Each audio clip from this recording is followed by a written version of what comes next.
trabaho, sabi na. Hindi kami nakatikin na 1,000 eh. Pero ano sabi mo kanina pare? Kung kay SB, ano ba, anong kwento mo kanina? Hindi ko mag-gets eh. Yung sabi ng kaibigan mo yun, gusto na kay SB. Oo. Anong... Kasi nga raw bago. Tapos mayaman. Ngayon, tapos marami raw natulungan. Sabi ko naman, okay, granted. But maniniwala ako, pag tayo na lang siya ng foundation at huwag siyang tumakbo ng pagkamayon. Oo. Doon ako maniniwala talaga may conclusion sa pagtulong. Oo. Tama, So, diba? okay, nasabi lang kay Sco pare. Wala namang masyadong ano eh. Yun nga raw, nagbenta na nagbenta.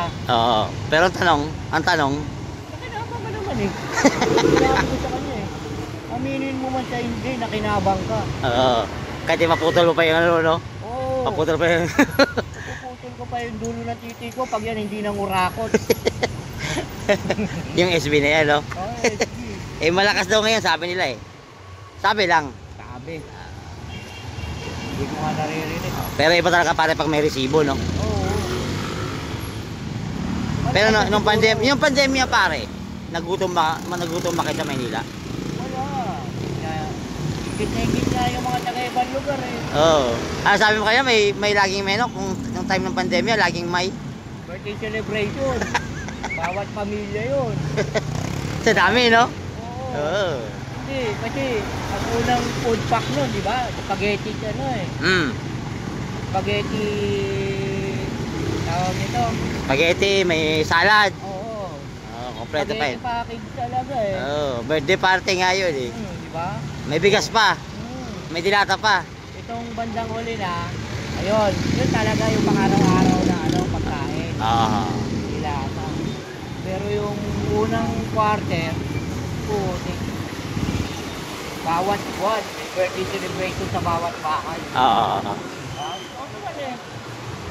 So, pag sa Manila pare, ang mayor talaga, kailangan may resibo. Tama. Kasi, okay, granted naman, may puso naman siyang tumulong. Yun nga palagi ko sinasabi, kung talaga may pusong tumulong, magtayo ka na lang ng foundation, at huwag ka tumakbo ng politika. Tama, di ba?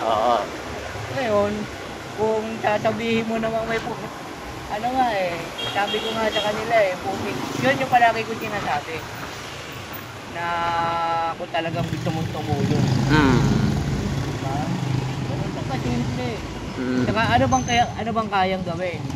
Ang pagtulong kasi, isang aspeto lang yan sa pagiging mayor. Hindi yan yung kabuuan. Ano bang alam niya sa sa tawag nito, sa crime. Paano niya ba masusugpo yan? Katulad dyan, yung mga illegal parking na yan. Yun yung mga bago pare tumatakbo, no?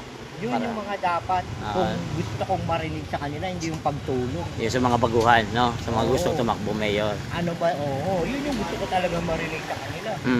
Eh kasi puti, pagtulong isang aspeto lang yan. Kahit sino pwedeng tumulong. Ay, tama ba tayo? Naliligaw tayo. Sige. yung kayo or may tayo mo? Gumawa talaga. Hindi na siya nangakong tumulong. Ginawa niya talaga. Sumobra pa ata, no? Sumobra pa. May sukli pa nga eh.